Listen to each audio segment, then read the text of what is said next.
Bonjour et bienvenue dans cette nouvelle vidéo de Picsou. Aujourd'hui, je vais vous parler des paramètres écran de saisie.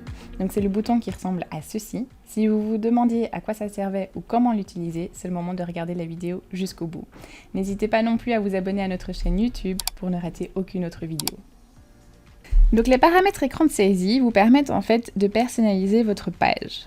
Donc, je vais commencer par les articles. Quand vous créez un article, donc vous cliquez sur le plus en haut à droite pour créer votre article, vous avez en haut à droite de la page de nouveau la petite roue. Quand vous cliquez sur cette roue, vous avez en fait différents champs qui peuvent se retrouver sur votre page lors de la création de l'article. Je prends un exemple. Ici, dans notre création d'article, on a la possibilité de mettre une description en français, en néerlandais et en anglais. Si par exemple, vous avez besoin d'une description seulement en français et que vous savez que vous n'allez jamais utiliser le néerlandais ou l'anglais, ou en tout cas pas pour le moment, vous pouvez cliquer sur la roue et décocher la description en anglais et la description en néerlandais. Vous pouvez faire ça avec d'autres options également, et comme je disais, ça vous permet de personnaliser votre page et d'avoir seulement les informations qui vous intéressent.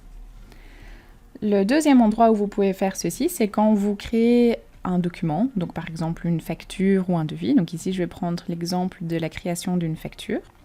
C'est aussi valable évidemment pour les bons de commande, les bons de livraison, les factures d'acompte, etc. Donc quand vous êtes dans la création de votre document, vous avez de nouveau cette roue en haut qui s'affiche. Donc de nouveau, vous pouvez choisir ce que vous voulez afficher ou non sur votre création du document pour justement vous faciliter au mieux la tâche et que ça corresponde seulement à vos besoins.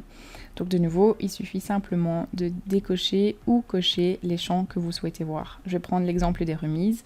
Vous faites partie des clients qui ne font pas de remise par exemple, alors à ce moment-là, on peut enlever la remise par ligne, donc ça veut dire la remise par article. Bon, donc je ne sais pas si vous avez vu, mais voilà, ici, ça c'est enlevé. Et donc, je peux aussi enlever ma remise générale, donc ça va s'enlever dans le carré ici, juste derrière. Je vous remercie d'avoir regardé cette vidéo. Pour être sûr de ne rater aucune autre vidéo que nous publions, n'hésitez surtout pas à cliquer sur ce bouton-ci qui est le bouton des notifications.